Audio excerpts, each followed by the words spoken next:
Hello everyone, कैसे हैं आप सब। मेरा नाम वैभव कौशिक और आप सभी जुड़ चुके हैं संस्कृति आईएएस के यूट्यूब प्लेटफॉर्म पर। जैसा कि आप सब जानते हैं कि भारत के अंदर एआई समिट हुई। एआई समिट की जो डेट थी वो 16 तारीख से लेकर 20 तारीख तक थी, लेकिन उसे एक दिन और एक्सटेंड कर दिया गया। आज वो फिनिश हो जाएगी, मतलब 21 तारीख को। यहां पर आपको एक और चीज समझनी होगी कि ये समिट बहुत ही ज्यादा इंपॉर्टेंट थी वैश्विक शासन के लिए, नीतियों बनाने के लिए, नीतियों को इंप्लीमेंट करने के लिए। इस समिट का यूज बहुत ज्यादा था। अब इसमें बहुत सारी चीजें आपने देखी, हर रोजाना कुछ ना कुछ नया नया ड्रामा देखा, कुछ ना कुछ नए इनोवेशंस देखे, कुछ ना कुछ ऐसी कंट्रोवर्सी देखी जो एआई समिट से जुड़ गई। गलगोटिया वाली बात हुई, टी शर्ट घुमाने वाली बात हुई। हमारे साथ बहुत सारे इंसिडेंट इस समिट में जुड़ गए। प्रधानमंत्री मोदी जी के साथ बहुत सारी कंपनियों के जब सीईओ थे, उनके हाथ उठाने वाली बात हुई। लेकिन इन सब को परे रखकर यहाँ पे बहुत अहम फैसले भी लिए गए। वो फैसले जो हमारे भविष्य को एक दिशा देंगे, एक उस दिशा की तरफ ले जाएंगे जहां से एआई के साथ साथ हमारे आने वाले फ्यूचर की जितनी भी पीढ़ियां हैं वो बदल जाएंगी। चलिए अब उस पर बात करते हैं, उन सभी फैसलों पर बात करते हैं जो इन 5 दिनों में यहाँ पर लिए गए। एक एक करके समझेंगे, एक एक करके जानेंगे। लेकिन आप मुझे कमेंट बॉक्स में बताइएगा कि आपके लिए कौन सा इंसिडेंट सबसे फनी रहा, गलगोटिया वाला, टी शर्ट घुमाने वाला, या आपकी नज़र में कोई और ऐसा मोमेंट आया हो जो आपको सबसे बढ़िया और सबसे मज़ेदार लगा हो, तो ज़रूर बताइएगा। स्टार्ट करते हैं। देखिए, सबसे पहले आपको समझना होगा कि एआई समिट जो हुई है वो कहाँ पे हुई है। वो हुई है भारत मंडपम, नई दिल्ली में। और ये वैश्विक जो शासन है उसके लिए और नीति विश्लेषण के लिए चीजें बहुत इंपॉर्टेंट हो जाती हैं कि आप उसे अच्छे से समझें। यहां पे ये एक वैश्विक आर्टिफिशियल इंटेलिजेंस शिखर सम्मेलन था जो कि 5 दिन के लिए फाइनल किया गया था। यहां आपको जो मैप दिखाई दे रहा है वो एआई जनरेटेड है, तो इसलिए बिल्कुल परेशान ना होइएगा।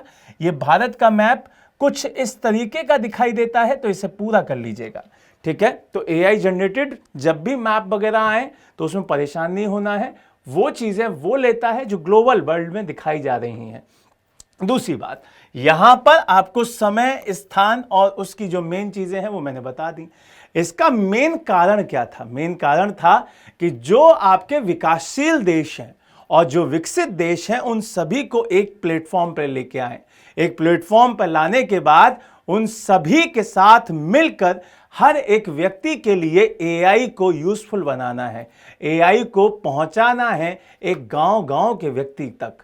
ऐसा नहीं है कि गांव का व्यक्ति सिर्फ किसान ही बनेगा, वो अपनी किसानी करे, वो खेती करे, लेकिन एआई का यूज करके करे। और यहां पर यह चीज इंप्लीमेंट होते हुए दिखाई दी। बहुत सारी कंपनियों ने ऐसे भी टूल्स दिखाए जो एआई के हैं लेकिन किसानों के लिए हैं। तो ये भी एक बहुत बड़ा इनोवेशन है आगे फ्यूचर के लिए, एग्रीकल्चर को बढ़ाने के लिए। यहां पे अगर मैं वैश्विक भागीदारी की बात करूं, कूटनीतिक महत्व की बात करूं, तो यहां पर 100 से ज्यादा देश आए, 20 से ज्यादा बड़ी बड़ी कंपनियों के जो हेड हैं वो आए। आपने गूगल के सुंदर पिचाई की सी स्पीच सुनी, उन्होंने क्लियर कहा कि भारत अब वो देश नहीं है जहां पर आप लोग इस चीज को सोचे कि दूसरे कंपनियों की टेक्नोलॉजी पर बेस रहेगा। भारत वो देश है जो अब दूसरी कंपनियों को, बाहर की कंपनियों को टेक्नोलॉजी देगा। और ये स्टेटमेंट अगर कोई ऐसी कंपनी का सीईओ दे रहा है जो विश्व में सबसे बड़ी कंपनियों में से एक है, तो ये एक बड़ी बात है। दूसरी बात, ओपन एआई के यहाँ पे सीईओ आए, माइक्रोसॉफ्ट के सीईओ आए, और किस लिए? एआई के नियम और नैतिक जो मूल्य हैं उनके निर्धारण के लिए।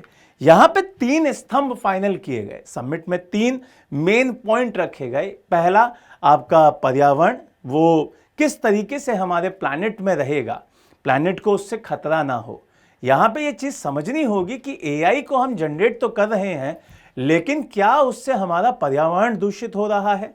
तो ये भी समझना होगा, उसको कंट्रोल में रखना होगा। दूसरा, लोगों के लिए बनाया जा रहा है, ना कि लोगों की हम पूरी की पूरी जिंदगी तबाह कर दें। तो यहां पर एक और चीज रही कि भाई आप इसे लोगों की भलाई के लिए बनाएंगे, लोगों के नुकसान के लिए नहीं।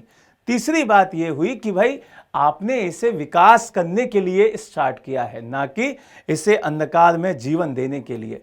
तो यहां पे विनाश के लिए नहीं, प्रोग्रेस के लिए इसे हम देखेंगे। तो ये तीन जो स्तंभ हैं, प्लैनेट की सुरक्षा, पीपल्स की सुरक्षा और प्रोग्रेसिव सोच, ये सबसे इंपॉर्टेंट आ जाता है। यहां पर एक पॉइंट और रखा गया कि भाई लोगों को सशक्त बनाना है, उनके सशक्तिकरण पर जोर देना है। एआई नैतिकता बहुत इंपॉर्टेंट है कि ऐसा एआई होना चाहिए जो इथिकल हो, ऐसा नहीं कि कोई भी चीज यहां पर उसके द्वारा करवाई जा रही है। समावेशी विकास पे जोर दिया जाएगा कि भाई इंक्लूसिव डेवलपमेंट की बात रखी जाएगी, सोशल इंपैक्ट्स की बात की जाएगी कि भाई शिक्षा, स्वास्थ्य, इन सब में भी एआई की प्रोग्रेसिव सोच दिखाई दे। यहां ये सारी चीजें आप देख रहे होंगे। दूसरी बात, यहां पर जब मैंने बात की प्लैनेट की, तो यहां एक और पॉइंट रखा गया कि भाई आप उन सभी चीजों को जो हमारे पर्यावरण और उसकी आने वाली जो नस्लें हैं, पीढ़ियां हैं, उनके बारे में भी आपको समझना होगा, उनके बारे में भी चीजें देखनी होंगी। यहां पे हरित टेक्नोलॉजी के बारे में बात की, हरित क्रांति आपने सुनी ही होगी, यहां हरित टेक्नोलॉजी के बारे में बात की, यहां पर उसके मैनेजमेंट की बात की कि भाई संसाधनों का प्रबंधन किस तरीके से होगा, सतत विकास लक्ष्यों को कैसे प्राप्त किया जाएगा, ये बात भी यहां पर रखी गई। दूसरा, यहां से एक और चीज सामने आई, वो थी आपकी प्रोग्रेसिव।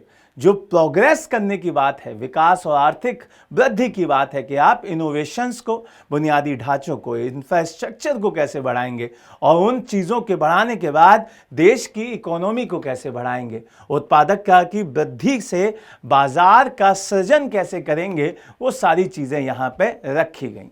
यहाँ से आगे बढ़ते हैं तो बात आती है भारत की भूमिका, ग्लोबल साउथ का नेतृत्व करने की बात। यहां पर दोबारा से आपको वही वाली बात कि मैप हम अपना दोबारा से ठीक कर लेंगे, क्योंकि भारत का मैप एआई के द्वारा कई जगह पे गलत दिया जाता है, तो ऐसा ना हो कि आप उसे गलत ही समझें। भारत का मैप ये पूरा है, इसे पूरा ही आप रखेंगे, तो ये बात ध्यान रखिएगा, इस चीज को कहीं पे भी गलत ना होने दीजिएगा। तो हम इसे सही कर देते हैं और फिर हम आगे की चीजों पे नजर डालते हैं। देखिए, यहां पर एक और बात रखी गई कि ग्लोबल साउथ का नेतृत्व कौन करेगा? भारत करेगा। भारत पहले भी ग्लोबल साउथ के देशों के बारे में बात करता आया है, उनकी मेजबानी करता आया है। तकनीकी नेतृत्व क्षमता के बारे में ये बात बहुत इंपॉर्टेंट हो जाती है कि आज की डेट में जितने भी दक्षिणी देश हैं, दक्षिणी ध्रुव के देश हैं, उन सब में सबसे पावरफुल अगर कोई देखा जाए तो भारत उनमें से एक दिखाई देता है। इसीलिए विकासशील देशों की आवाज बनकर कौन उभरेगा? भारत उठेगा। उनकी आवाज कौन बनेगा? भारत बनेगा। और ये बात बहुत इंपॉर्टेंट है डिजिटल इंडिया की वैश्विक एजेंडा की सोच, जिसमें डाटा का एम्पावरमेंट, आपका पेमेंट की लेयर, आइडेंटिफाई लेयर, मतलब उन सारी चीजों पे बात की गई कि भाई हम और या कोई भी ऐसा विकासशील देश अपना डाटा किसी और को क्यों दे, वो अपने डाटा को अपने देश में सुरक्षित रखे, उनके बिहाफ पर अपनी गवर्नेंस करे और चीजों को आगे बढ़ाए। ये चीजें हमारे यूपीएससी के एग्जाम के लिए बहुत इंपॉर्टेंट हो जाती हैं। और अगर मैं प्रॉपर यूपीएससी के विश्लेषण की बात करूं तो शासन और नीति जो आपके जीएस पेपर 2 में आता है, और एआई को लेकर अगर कोई पॉइंट बनेगा तो वो वहां से जरूर बन सकता है। जैसे कि आपके एथिक्स में बन सकता है, एआई सुरक्षा को लेकर, वहां की ट्रांसपेरेंसी को लेकर और वैश्विक समझौते को लेकर।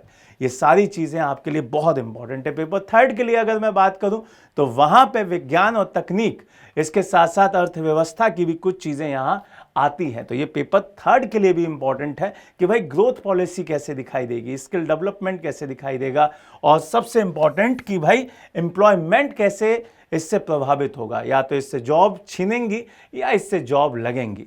तो यहां पे आपको ध्यान रखना है। अब बात आती है 2026 के प्रीलिम्स की, तो यहां कुछ फोकस पॉइंट भी रहेंगे, जैसे कि आपका एक शब्द बहुत इंपॉर्टेंट है जो कि है ग्लोबल साउथ। ग्लोबल साउथ बहुत इंपॉर्टेंट है, एआई समिट में इसका यूज बहुत बार किया गया। भागीदार देश के साथ साथ भागीदार जो कंपनियां हैं वो इंपॉर्टेंट हो जाएंगी कि उनके द्वारा क्या क्या यहां डील की गई। वेन्यू, हमारा जो नई दिल्ली है भारत मंडपम, वो इंपॉर्टेंट हो जाएगा। और इसकी थीम सबसे इंपॉर्टेंट, पीपल, प्लैनेट, प्रोग्रेस, ये सबसे इंपॉर्टेंट चीज है और इसे आप अच्छे से ध्यान रख सकते हैं। दूसरा, जब आप इसके मेंस के क्वेश्चंस की बात करते हैं तो यहाँ पे कई सारे क्वेश्चंस बन सकते हैं। यहाँ एक क्वेश्चन आपके सामने है कि एआई ना केवल तकनीकी प्रगति है बल्कि सामाजिक और आर्थिक परिवर्तन का साधन भी है। इस कथन को एआई इम्पैक्ट समिट के उदाहरण से स्पष्ट करें। तो इस पर अपना आंसर लिखें और किस तरीके से लिखना है उसका एक ढांचा मैंने आपको सामने रख दिया है, आप उसे भी देख सकते हैं और एक आंसर इसी के ऊपर लिखकर हमारे कोचिंग में जमा भी करा सकते हैं। आप जो भी हमारे संस्कृत आईएएस के स्टूडेंट्स हैं वो इस पर ज़रूर आंसर लिखें। तो यहाँ से ये कहा जा सकता है कि भविष्य की राह एक सुनहरी राह है, लेकिन उसे संतुलित करके चलना है। उसका दृष्टिकोण बहुत ही संतुलित होना चाहिए, नवाचार और उसके नियम बहुत संतुलित होना चाहिए। उसकी हाथ जो कमान है वो भारत के हाथों में होनी चाहिए। ग्लोबल साउथ की आवाज़ भारत बनता हुआ दिखाई दे रहा है और मे बी वो और अच्छे से उसे निभाएगा भी। वैश्विक लक्ष्यों को पूरा करेगा, मानवता की भलाई के लिए तकनीक का यूज़ किया जाएगा। तो यहाँ पे बस मैं एक ही बात कहूँगा कि जो भी आपकी एआई समिट हुई है वो जितने भी की पॉइंट्स हो सकते हैं इस तरीके से आप फ्लो चार्ट में आप उसे बना सकते हैं और अच्छे से उसे याद कर सकते हैं। नए टॉपिक के साथ दोबारा मिलेंगे, तब तक के लिए मुस्कुराते रहिए, नई नई चीज़ें सीखते रहिए। जय हिंद, जय भारत।